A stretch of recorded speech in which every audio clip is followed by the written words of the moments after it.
চর্মচর পচে গলে যাবে, শিরায় উপশিরাগুলি ছিন্ন ভিন্ন হবে।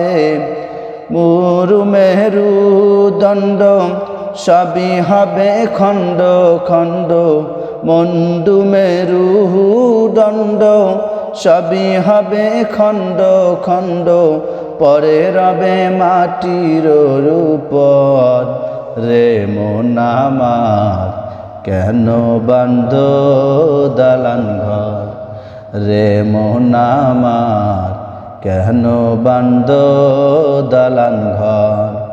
একদিন মাটির ভিতরে হবে ঘর, রে মন আমার কেন বান্ধ দালান ঘর, রে মন আমার কেন বান্ধ দালান